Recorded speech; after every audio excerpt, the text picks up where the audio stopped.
Hello friends, I am Malini Saxena from Sampurna Strategies. Today I will be discussing a very important aspect, and that is pre-recruitment assessment. अब ये होता क्या है, वो ये होता ये है कि जब आप रिक्रूटमेंट करने वाले होते हैं, स्पेशली यहाँ पे मैं सेल्स के बारे में बात कर रही हूँ क्योंकि हम लोग अभी मैं जब पूरी सीरीज सेल्स पर ही बना रही हूँ।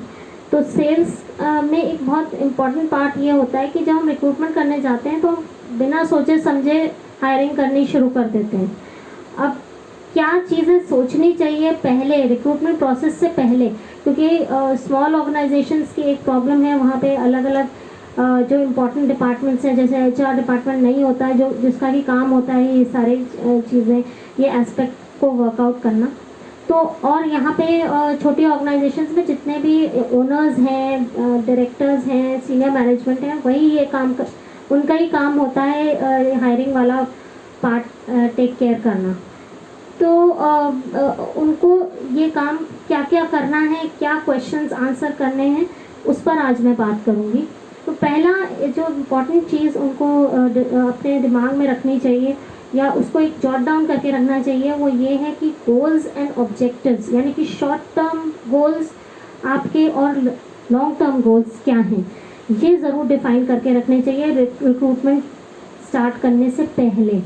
क्योंकि जब तक आपके दिमाग में वो चीज़ क्लियर नहीं होगी कि आप कहाँ पहुँचना चाहते हैं, तो रिक्रूटमेंट करने से कोई फ़ायदा नहीं है, वो एक कॉस्ट ही होगी आपके लिए।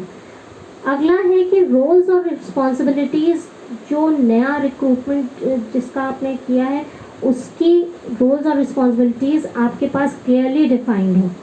मतलब ये नहीं होना चाहिए कि आपने अभी तक रोल्स और रिस्पॉन्सिबिलिटीज़, वो क्या काम करेगा, कौन सी डेस्क पे बैठेगा, उसका वो किस तरीके से कम्युनिकेट करेगा, ये सारी चीज़ें पहले से ही रेडी होनी चाहिए इन प्लेस अगर आप रिक्रूटमेंट करना चाहते हैं। तो ऐसा नहीं हो कि वो जब ज्वाइन कर ले तब आप उसका वर्कआउट कर रहे हैं, तो वो it doesn't give a very good impression of the organisation.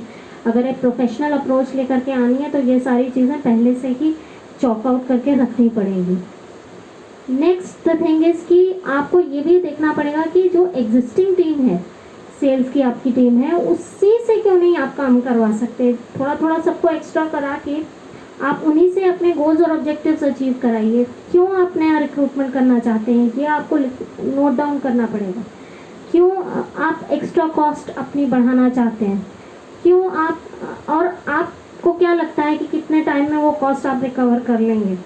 क्योंकि ऐसा तो है नहीं, स्पेशली सेल्स में तो ऐसा नहीं होता कि डे 1 से जो एम्प्लॉय ज्वाइन करता है वो परफॉर्म करना शुरू ही कर दे। तो आपको उसको कुछ टाइम देना पड़ता है, वो भी आपको वर्कआउट करना पड़ेगा कि कितना टाइम आप उसको दे सकते हैं, 1 महीना, 2 महीना, 3 महीना।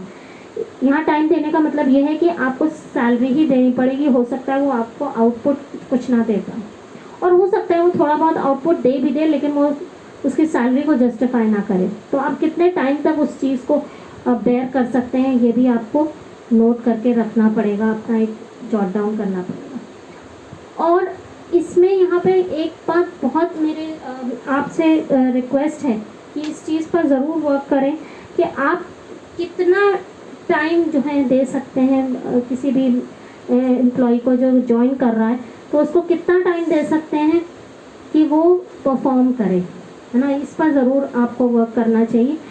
और अगली चीज़ ये है कि अगर जो एम्प्लॉय जिसने ज्वाइन किया है वो सपोज नेगेटिव एटीट्यूड का है, क्योंकि नॉर्मली आजकल ये चीज़ें, क्योंकि हर एक कोई गूगल सर्च करता है जा कर के, और सेट ऑफ क्वेश्चंस जो पूछे जाते हैं सेल्स टीम से, वो उसको पता होते हैं कि क्या क्या आंसर उसके देने हैं, तो स्टैंडर्ड रिप्लाईज दे करके नॉर्मली सिलेक्ट हो जाता है। अब जब वो सिलेक्ट हो गया तो उसका एटीट्यूड चेक जो है वो बहुत वो नॉर्मली बड़ी ऑर्गेनाइजेशन ही कर पाती हैं। अब एक बार उसने ज्वाइन कर लिया और उसका नेगेटिव एटीट्यूड निकला और उसने आपकी एग्जिस्टिंग टीम को भी अफेक्ट कर दिया, मतलब आपकी एग्जिस्टिंग टीम जो परफॉर्मर्स थे वो भी धीरे धीरे उससे मोटिवेट होने लगे, उसकी तरफ इंक्लाइन होने लगे, या उनको वो आपके यहाँ से वो 2 महीने बाद छोड़ गया और उन लोगों को भी साथ ले गया। तो इस तरह के इमरजेंसी प्लान पर भी आपको वर्कआउट करना पड़ेगा कि अगर ऐसी सिचुएशन हुई तो क्या करें। तो इट इज़ एडवाइजेबल कि रिक्रूटमेंट ना करें ऐसी सिचुएशन में, कि अगर आपके ऑर्गेनाइजेशन में जो एग्जिस्टिंग टीम है उससे काम चल रहा है तो उसी से काम चलाएं और उसी को मोटिवेट करें, उसको इंसेंटिवाइज करें, उनसे थोड़ा सा काम ज़्यादा ले लें और instead of hiring a new person की हायरिंग करते वक्त ये सारे एस्पेक्ट्स को ज़रूर सोचें। तो इनसे रिलेटेड अगर आपको कोई इश्यूज़ हैं या इससे हटकर कुछ इश्यूज़ हैं तो आप मुझसे डिस्कस कर सकते हैं। और प्लीज़ इस चैनल को सब्सक्राइब करिए, लाइक करिए, शेयर करिए और कमेंट करिए और मुझे बताइए कि आप और कौन से इश्यूज़ पर वीडियो बनवाना चाहते हैं, तो मैं उन पर ज़रूर बनाऊँगी। Thank you.